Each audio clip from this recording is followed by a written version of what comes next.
We ready to roll? Yeah. Ready to roll. We've just been going. We've actually been going. This has all been. We're trying something a bit new this week. So I wanted, before we get into your career, which I know a bit about and I want to talk a lot about, but I'd love to hear a bit more about your life before your career and what happened there, or what's useful to know about your sort of life before that informs us more about who you are today. I know your family's a big, family are huge to me. We're super, super tight and always have been. I've got two younger brothers. I'm the oldest, and my parents are blissfully, happily married 35 years later. They met, moved in with each other after 2 days, got married after 2 months. 2 days? Yeah. And at the time, when I was younger, I thought that was very romantic. I realised as I got older, it's like, okay, mum and dad, you had like a one-night stand and then decided it went well, you know? Wow. Yeah. But so we grew up in London and went to a very Catholic school, had to pray 3 times a day, go to church every week, which I rebelled against, pushed me away from religion. Oh, did it? Yeah. And your brothers? They were too young, I think, to really kind of acknowledge what was going on. And then moved to Oxford, went to quite an academic girls' school that was very feminist in its approach. And my headmistress used to drive a pink Jag and wear a floor-length fur coat and stroll on stage and be like, women, ladies, you can be whatever you want to be. Awesome. So me and my cool girl group are quite like... Yeah, that tells me a little bit about where I now. get it from. And then I didn't quite know what I wanted to do.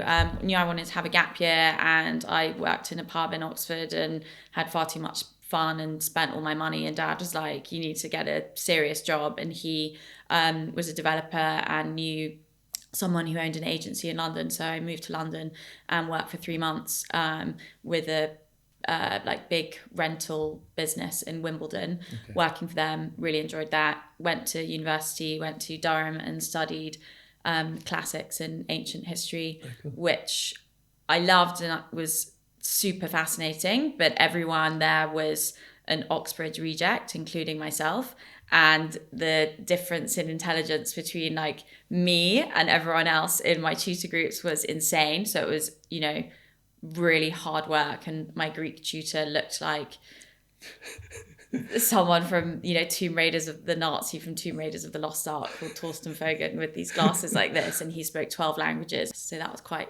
traumatic. What's that like? Because I mean, I've always been the bottom of the class, so I've always felt like there are a lot of people above me. But to be someone bright and go and feel there's so much above you, what's that like? It was really hard, and also I think having come from the environment where I was in all girls school and we were all encouraged to share our opinions and put our hands up, and I was so vocal in class there. And it was only about a year and a half into being at uni where I realised you're in a seminar or tutorial with boys as well, and no matter if the boy doesn't know the answer or thinks they're wrong, they'll put their hand up straight away and say it.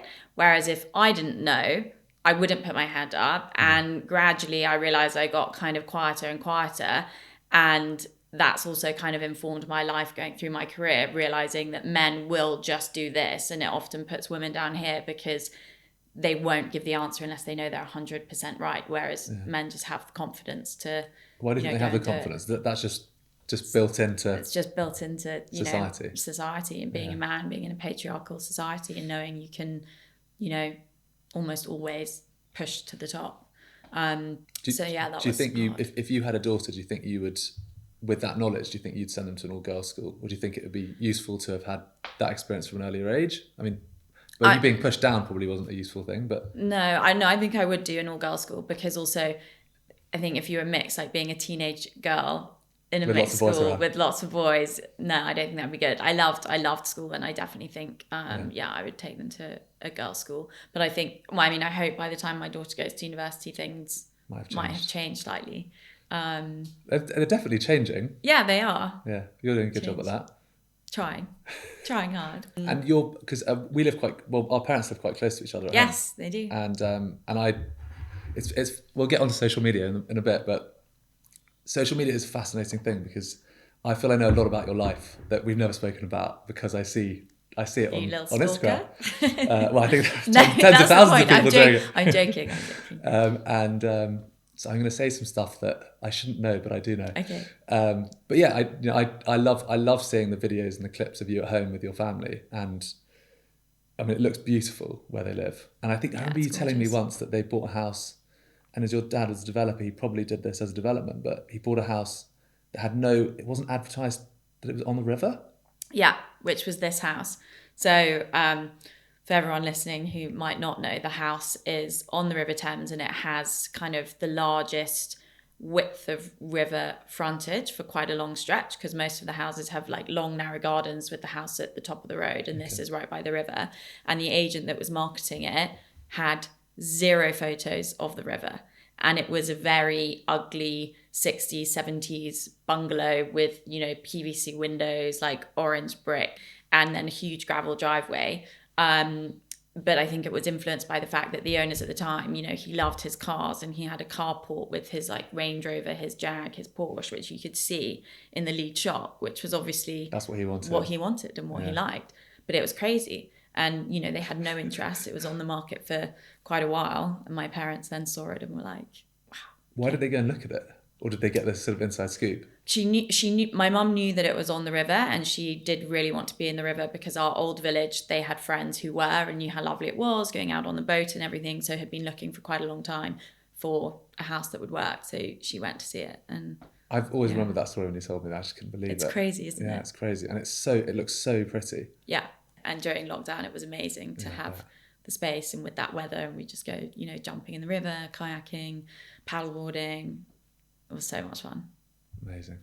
You've been swimming past the house, maybe? I've been swimming past the house. Yeah. I did that 2 Christmases ago with my brother Leo, and his now wife was waiting. So we decided to do a sort of triathlon, a Christmas triathlon. Okay. We got our wetsuits on and we swam. I'm probably over exaggerating now, but I think 2K. That is a long way. It was really long. It was over an hour of swimming, and he was wearing a thick winter suit with a hat and gloves and feet, and I was wearing a 3/4 length summer triathlon suit. Oh my god, you're making me shiver thinking about it. And I was so cold. We had those sort of Baywatch floaty things to make sure boats didn't run us over, and if we were drowning, we could hold on to them. But I was so cold, and by the end, I don't know how I actually got out of the river, but his wife was waiting there, and I was like, "You've got to take my clothes off for me. I can't move." Like, I was just like, and I mean, it was probably the stupidest thing. You should have been careful. You could have got hypothermia. It was so stupid. And I told someone about this a few weeks ago, and they were like, "That is how people die. You know, you have literally you go into shock and you can't swim." And oh my gosh, I won't be doing that again this Christmas. Well, that is a good idea. Maybe I should do a little bit of a dip. Yeah, or maybe do 5-10 minutes. Start with that. Or just a 2-second dip. Yeah. No, but we're good at throwing ourselves into particularly stupid things like that. Yeah, I feel like our families similarly do that. My brothers have done crazy things. And they're quite sporty. Yeah, very sporty. You're sporty? Yeah, I used to play football. You might not know this about me. I did see that actually in my research. Got to the 4th round of the FA Cup. Yeah, I did see that. Yeah. That's cool. For Durham? Yeah, for Durham Wildcats. So amazing. Where did you play? What position were you? Guess. Striker? Left back. Left back? Aggressive. Oh, really? Yeah. You left-footed? Yeah. Studs up. They'd call me straight Terry. The Terrier / John Terry. Yeah, very aggressive. I played since I was about 11 years old. So when we moved from London to Oxford, I was new. I didn't have any friends, and a boy in Will's class, his dad was setting up this girls' football team, and Mum was like, "Okay, Jess, you can join." So did that, and that Lucy is now my best friend and has been since then. And then played at Durham, and we actually had a lot of American scholars come over. So again, having been quite good, I was then shunted to the bottom again, where we had our coach was the ex-captain of America ladies. Wow. And the Americans were brought them all insane, insanely good. Yeah. So I will caveat, when I played, it was with the first team, but it was not one of my many appearances for the first team. Oh, you just don't tell it. We can edit that out. But yeah, it's fine. What was it like? I mean, I've got two sons and a daughter, and my daughter's only 18 months, so she hasn't got a football kit yet. But our two boys love football, and we go every Saturday and Sunday. And actually, this weekend our eldest got his second match, and it is so sweet. Little 5-year-olds running around, just chasing the ball. But it's great because actually it's a complete mix of girls and boys. Mm-hmm. And when I grew up, there were just no girls. Yeah. And I'm a bit older than you, but there were no girls Yeah. and playing football. And I think there are some schools now that are stopping netball and replacing it with football. I heard someone say this the other day. And the people I were with, it was interesting. My wife played lacrosse, and she's a very competitive, generally competitive person, but sports person as well. And she was really depressed that football was being brought in instead of netball. But I was like, it's great, That's isn't amazing. it? I thought it was great. And I think that also, up to certain age limits, just having the teams mixed with girls and boys, and it is literally on merit rather than gender, which I think is really good. So you did the lettings thing at Wimbledon, then you went to uni, and then you came back. And then I was I thought I'd always wanted to be a barrister and applying to do a law conversion. But so I planned on doing that, and then went back to the lettings agency to work and earn money in the interim whilst applying for this, and then was going to do a ski season. And then they had it was called Jackson Stops and Staff, and then they had someone went on holiday in the Chelsea office, and they were like, oh, can you go and help them? So I was like, yeah, sure. Went to the Chelsea office, and then they needed help doing viewings, and then I ended up doing a couple of deals, and I was like, hold on, I was like, this is really fun. I was like, I'm just walking around Chelsea showing these really nice flats and houses and doing deals. This is amazing. And then did a few more, and then they offered me a formal job to stay there, and I was like, okay, hold on, I do want to do this, but where do I want to go? And I decided that I wanted to work at Knight Frank if I was going to go into agency. And there was an admin role in the Kensington office, and I was like, I'll just take that and get my foot in the door and then work my way up from there, because it was definitely very hard at the time, no matter your ability to get into a sales role, if you hadn't done lettings for 5 years or done a master's at Brooks or Reading, which I just think is ridiculous. So that was my foot in the door. And that was, I thought you started up in St John's Wood. No, so I did 9 months in the Kensington office as That's interesting. an admin. Yeah, amazing. It was a lot of fun. Powerhouse of a team. But your admin skills weren't. My admin skills were not out there. Nick would ask me to do something, I'd just be like, no, you do it. Tell them why you're here. Hold it against me. I remember being like, okay, fine, I'm going to input this system for the key system, because it was still using a box with key cards. And I was like, I'm going to just put this on an Excel spreadsheet and basically bring it into the modern age. And Roddy had a meltdown because he couldn't even open the system on the G drive, and everyone was like, what are you doing?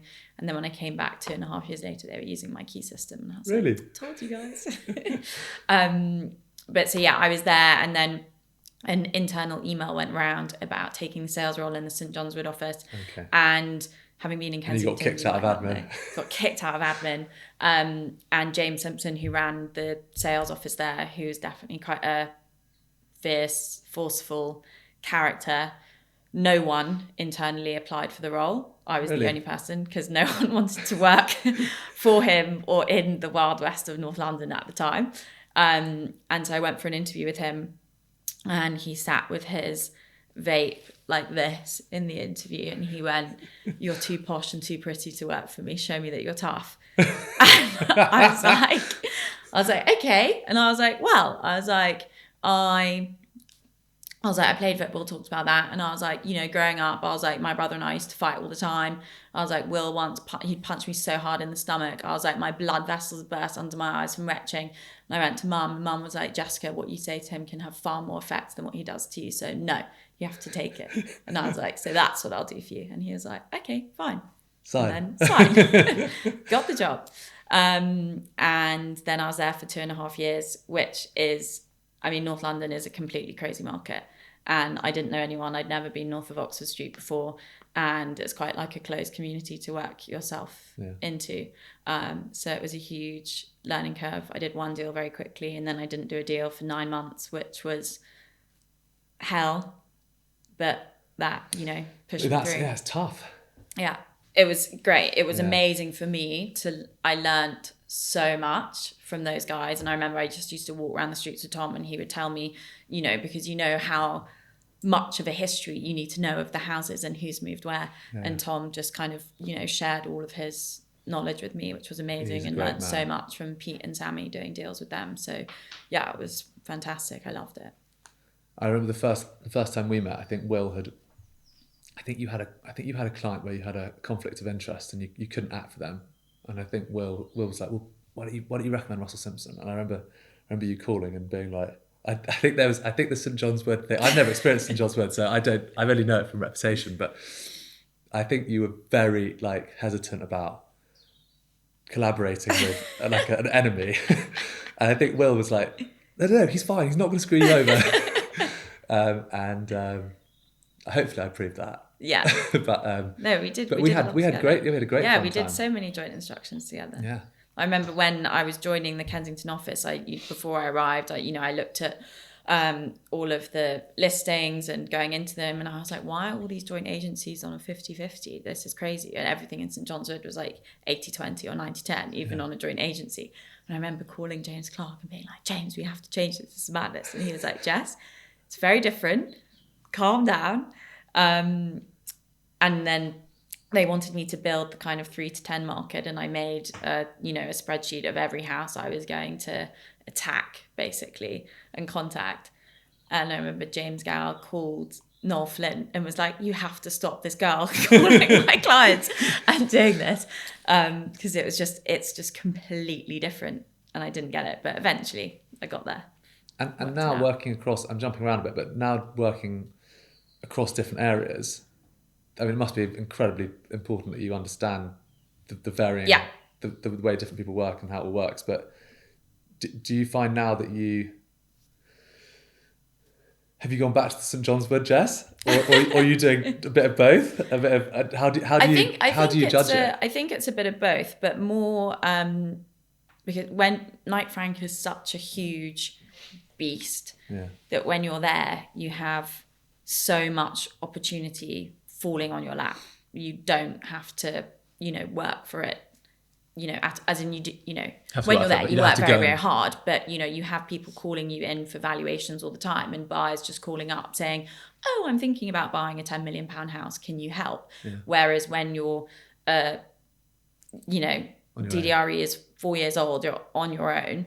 You don't just get random inquiries from buyers saying, can you help me? You have to work to get a listing, then get buyers off the listing, and then take them around and see what else is on the market. So you have to be much more proactive and kind of back to real sort of old school agency, as it were, which was much more like that in St John's Wood, even though I was at Knight Frank in St John's Wood.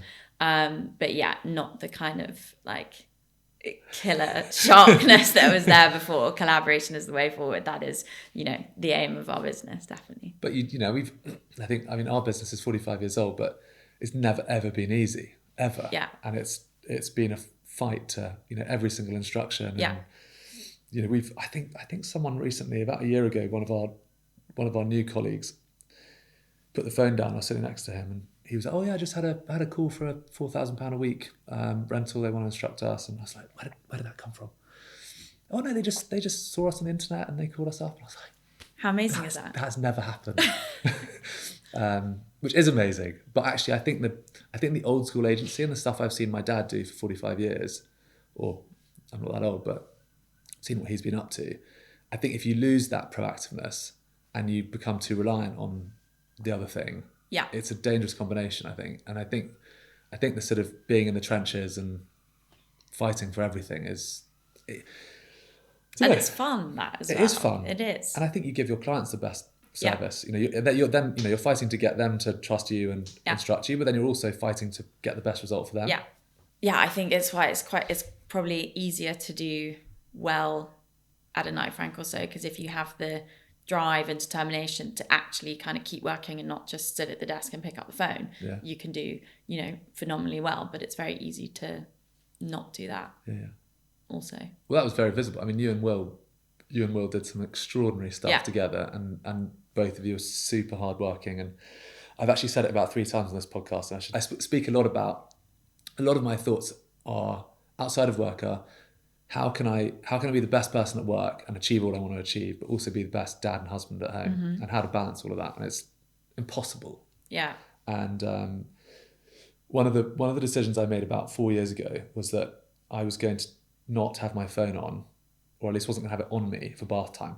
I was like, I'm going to get home at 6:45 and do 15 minutes of bath time and bedtime, and that, there was one year where I missed 3 calls that year, and you and Will, people called me, and I didn't pick up immediately. Yeah. And they were all buying agents, so they called our joint agent, which was you and Will, and obviously you and Will picks up every time, and you ended up doing the deals. And we were 50-50, and you did the deals, and our client's super happy, and I'm delighted. But those were illustrations of how our market works. And when I was up against you, and we're friendly peers, but we're still competitors. Yeah. I knew that you and Will would not be sleeping, and that drove me to be like, I have got to be on this all the time. And I think that it's a great thing. It's also, but for me, it's a struggle of balance. And it's like, I still think about those 3 moments. But you also have to think of that as a huge compliment in the fact that that those buying agents chose to call you first. Like, they know they could have called both of us. They probably called you on other ones.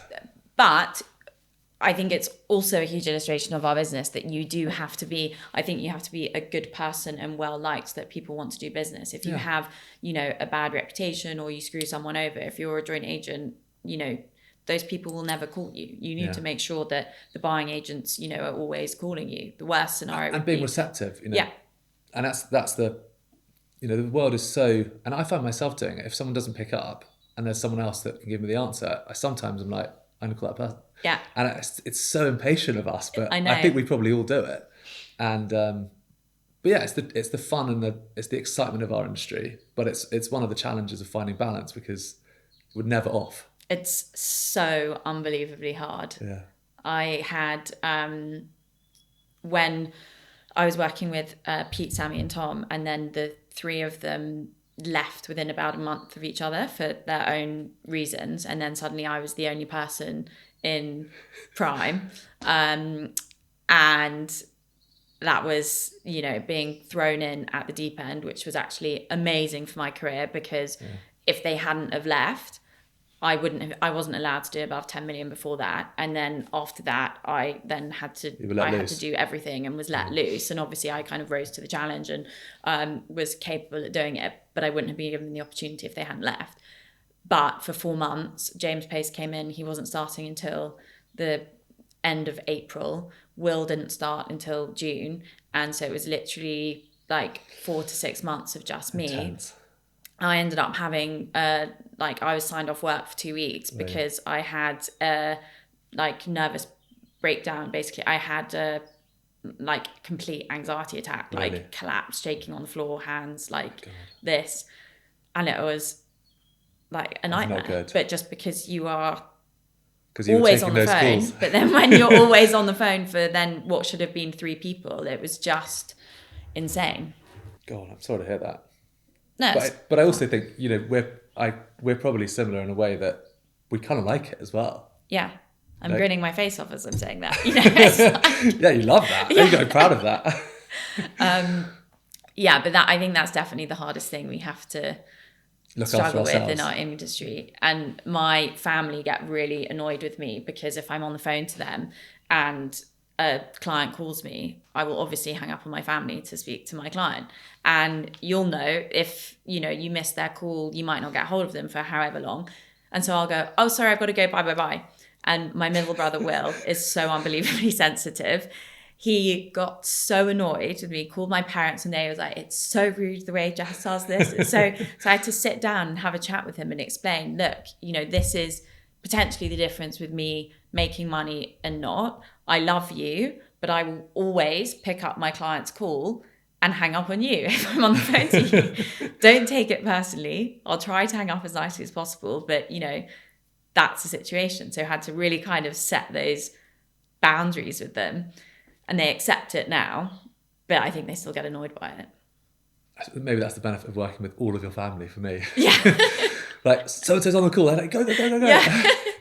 So you and your brother, you're so different in terms, because you're not, I wouldn't say you're not going to get affected by someone hanging up on you for another call. No. So that's interesting. It sounds like you've communicated that really well to him. Yeah, no, or maybe that's over a bit of time. Yeah. Yeah, no, I have. And then my other brother is completely laid back and doesn't... He's chilled. Yeah, like so chilled. I'm probably in the middle of both of them. Interesting. Yeah. So Night Frank ended. Yeah. And DDRE started. It did. It started. And you were... It felt like you were... I don't know. I mean, I don't know the history of DDRE as well, but I'd love to hear more. But it felt like you were quite early to join. So... I know you had quite a big non-compete. I imagine it was a non-compete. I had 3 months gardening leave, went travelling around South America, which was amazing. Yeah. And then had 6 months from that point of a non-compete. So yeah, that was like 9 months in total of not being able to be in Kensington. But yeah, so I started... I can't remember what my first listing was that I was brought in on.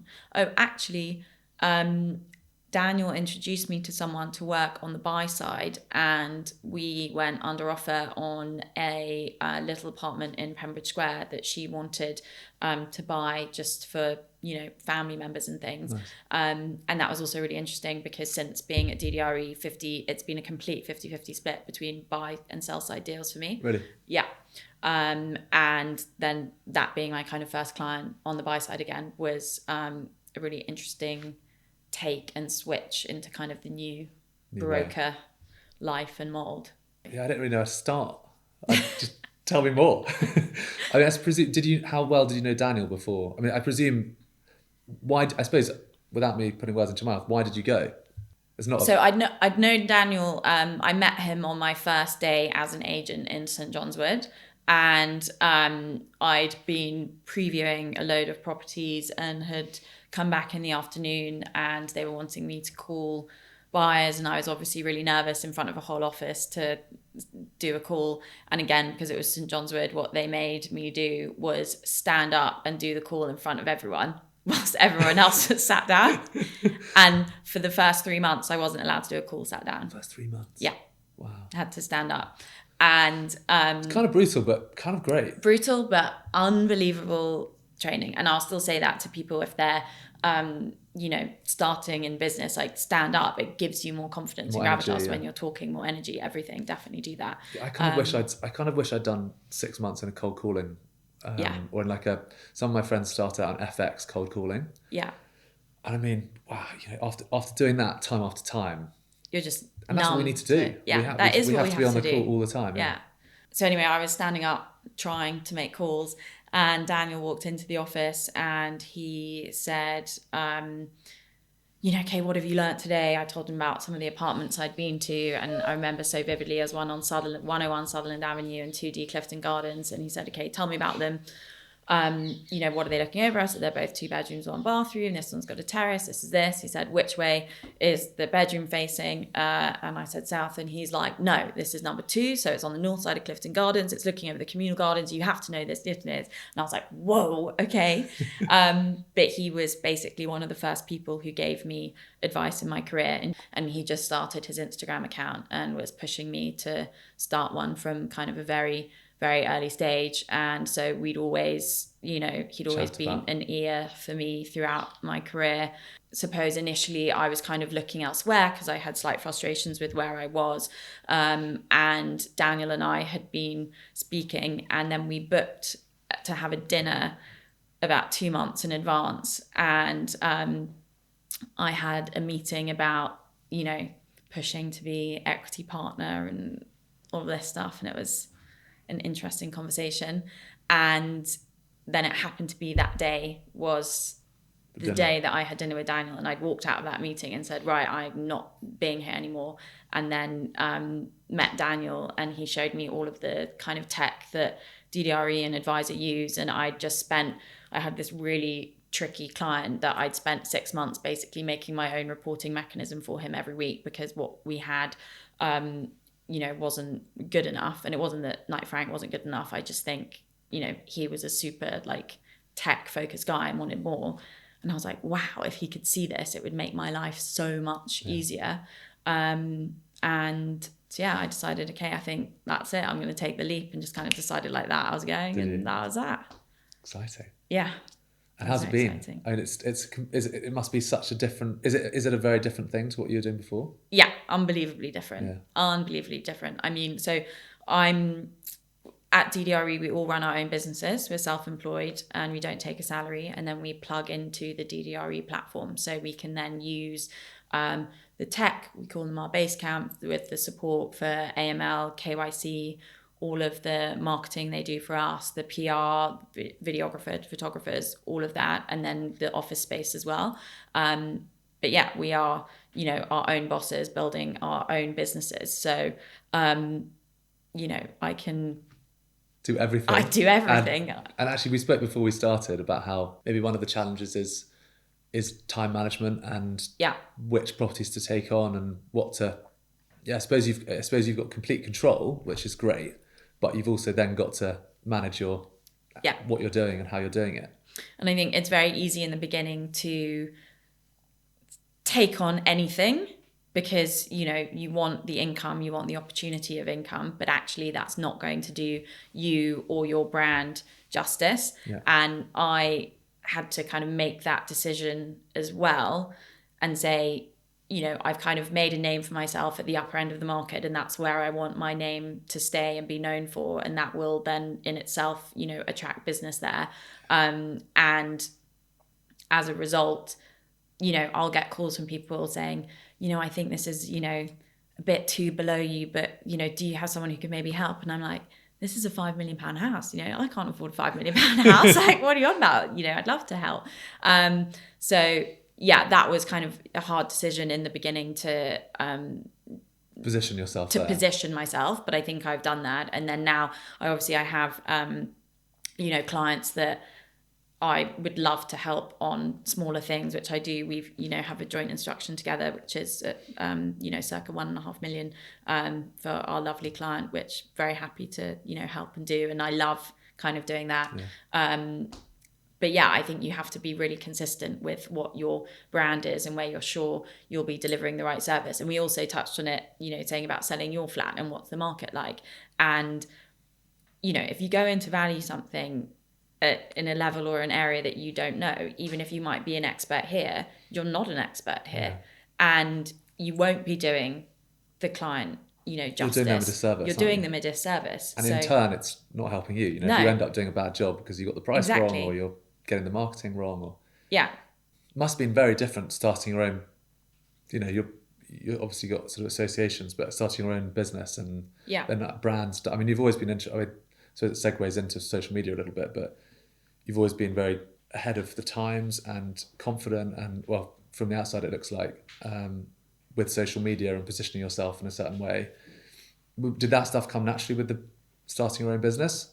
Yeah, it was very difficult and very kind of like just completely different ball game, and slightly like, rabbit in the headlights at the beginning. And it's very good that I have the structure of DDRE around me, which kind of helps with that. But, ultimately you are doing everything yourself. And so about kind of 9 months in, I'd done quite a few deals and was like, okay, I'm going to take this to the next level and hire an EA myself. So she's an employee of mine that I, pay for, and then, doing her salary and her national insurance and, kind of sorting out benefits in kind. No, I do this because I'm like, she does the admin, but the admin for her, I do with my accountant and stuff. And that's like very exciting time for the business. But yeah, it's a whole other kind of part of it's a different brain. Isn't it? Yeah. But again, it's also been super helpful because all of my clients have have been successful by generally setting up their own businesses and running that, and understanding even the tiniest piece with having one employee in my team, what they're doing, I can, empathize much better, and I feel like I get it a bit more. Yeah. Social media. Yeah. You're great on social media. I know a lot of your Thank life because of it. There are so many topics I want to discuss, but I think the thing that I find endearing and authentic about your social media is it's quite vulnerable, it's quite open and honest, and it's your life, and your life is property, and it's a big part of it, I imagine. But then there are also other parts that some other people in property just show houses, and you show other stuff. And so, I mean, just like us, the family is so important to us. Yeah. So having sort of old photos of us on little tricycles, I people seem to like them, cute. and I love them.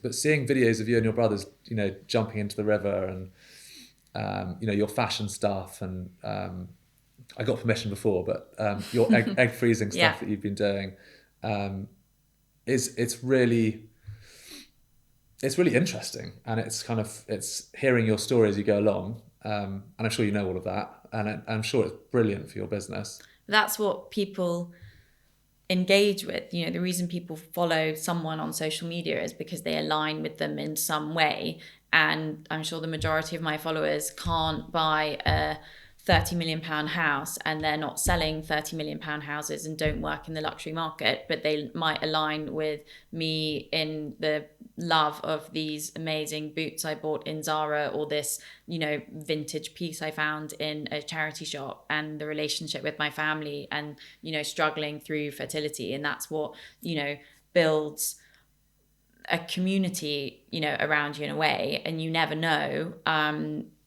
where, from a business perspective, you never know where business is going to come from, and you just want to be kind of forefront of mind with as many people as possible for being an authentic, genuine, kind, nice human being. And then if at some point you can also deliver a service to them, then great. But my most liked posts on Instagram are always me looking rough at home, with the dogs, or with my brothers, or with the family. I saw one recently and I suppose before we chatted, I looked at all of your stuff, and it was interesting to go through. And there's this amazing house with 200 likes, and then there was a video of you talking about being a woman. I mean, there's another whole podcast probably on that, but I'd love to talk about that a bit. But that went absolutely mad. Yeah. And it was you in your car, probably unrehearsed, just sort of, this is how I'm feeling. And literally talking to the camera. And I remember I'd listened to a podcast, and it was this woman who said women always say they're lucky when they get to a position of success. Yeah. And actually women aren't lucky. They've worked very hard. And I would, whenever I told my story to people, as we've just done, saying, I was very lucky. I worked with these 3 amazing people, and they left, and I was lucky because then it did this. And it was like, yes, there's an element of luck. They all left at the same time. But if I hadn't risen to it, if I hadn't been good enough, if I hadn't worked unbelievably hard, it wouldn't have been a success. Yeah. So I should have owned the fact that I rose to the challenge and I did that, rather than just saying, no, I'm lucky that these 3 senior men left. And I suppose men may feel the same, but they don't feel they need to justify it. They don't need to say it's luck. I mean, because there is luck in everything, but you're right. Exactly. You have to prove yourself. Yeah. So that's, I think a huge part of my kind of brand and persona, and that people aligned to. I got a message from a new follower the other day. Danny had posted me on his account, and she reshared that video and was like, I followed Daniel for ages, didn't know about you. Like, I love everything that you stand for. Amazing. And it's just kind of opening up to a whole community of people where I don't think there are enough women visibly putting themselves out there. Well done. Thank you. We had Hannah Aykroyd on here recently, and she shared some amazing... I've had some really nice chats with Hannah outside of the podcast, and one of the things I learned was that when she got pregnant, she felt it was important for her to cover that up and not let her clients or colleagues know. And because she was worried she'd lose business. And she took 2 days off and then was straight back at work. That's so sad. And it's really sad. And actually the dinner I had with her and one other lady, both owners of their own businesses, both exactly the same experiences, did exactly the same things. And I think that podcast has probably resonated with more people than any of the other stuff we've spoken about. And, for me with a daughter, but also with all the women that work in our business, as a man, it's very, I suppose everyone, you just go through life and, being white and a man and heterosexual, life's sort of fallen pretty easy for me. And can you give me your insights on, it's a big topic, but I don't know where to start, but I think it's amazing that you've got such a big platform that you can share your stuff with so many people. Yeah. I mean, maybe maybe an easy one to ask is in our industry, what are the things that can be done, or what are the issues that men particularly need to be aware of? I think it goes, you have to go kind of right back to the beginning and think about, the opportunity, because so many women are capable of doing, operating at the top end of the market, which is like, if you look at big businesses, generally they'll say the gender divide is very equal because, in the core market, so the lower end of the market or the admin, you have a lot more women working there. The moment you get to the upper end of the market, it completely, they completely fall away. And I just think women aren't given the opportunity there. Yeah. And so if you are familiar with something, you're more inclined to probably like them, right? Yeah. And really bear that in mind when you're looking at giving people opportunity, saying, why am I thinking about doing it for this person? What am I offering them? And encouraging women to put themselves forward for those roles. And then, I don't have children yet, so, I can't speak from that position like Hannah, but I imagine when, being a mother, being able to navigate motherhood and work is going to be unbelievably difficult. And you need to make sure that once women get to that stage, which is probably a point mostly in their career where they would start operating the high end of the market, is when they have children. So then if they leave and come back, how are you going to make sure that they don't fall by the wayside? Yeah, and honestly, I find that part, that's really difficult. I find that really tough. I mean, the unconscious bias, I think, is, it's everywhere. And it's not just with women, it's with so many other races and everything. And my wife doesn't want to send our kids to Radley because she felt that it was, I mean, all of my mates, and I'm from Radley, and I think there are some lovely people that went there. It's tough. How do you, we're now thinking about what we do with our kids' education, and it's, if we're lucky enough to be able to afford to send them to private school, it's like, well, do you want to? Do you want to be put in that environment, and do you want to come out feeling like maybe it's a little bit of entitlement? And is it all boys, and is it? But just to go back to this quickly, because of my route into property wasn't through the real estate masters or anything, which is traditionally what you needed to get into sales. I really am focused on helping people get into real estate without that background. So I've done lots of internships with people, put stuff on my Instagram, inviting them in, and they've generally been from not wealthy backgrounds who've come in and had opportunity and access to this. I've been to EY, and they have the EY Foundation take children they all have to be on free school meals, do courses and internships with them in the summer, give them mentors, and then kind of find them positions and roles. And this year was the first year they did a real estate course, and just opening these guys' minds to it as an opportunity and a career, because they never would have thought that before. And, for all the people I met, they just absolutely loved it and want to, pursue that as a career. And I think all businesses need to look about taking talent from outside of the traditional pools. And you look at DDRE, we have a really young team. We've got Remy, who started in our business. I know she's done loads of deals with you guys. She started when she was 22 years old.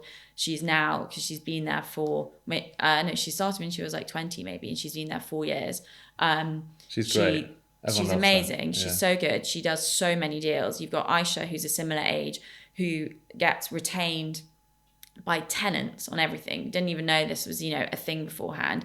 She's now Regent Uni's go-to person. If you look on Regent Uni website, when they're giving advice to students, she's there as the real estate ambassador, and she gets every student that comes in, gets retained by them, and goes and secures them properties. She's made that her niche.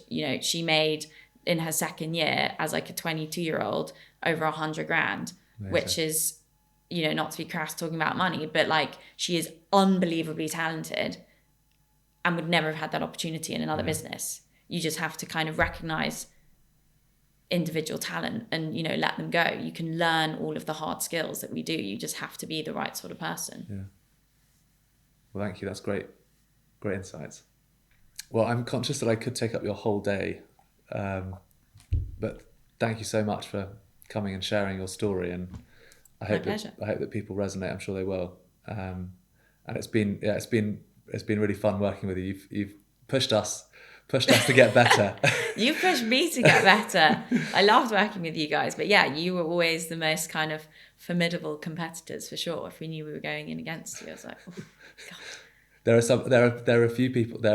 a few memories for me in the last 15 years of people and businesses that have forced us to get better, and you and Will working together with James were one of those that pushed us to challenged us in a good way. Well, that's good to hear. Thank you. But good luck with everything, and thank you very much, Bertie. Thank you for having me. Pleasure. Bye.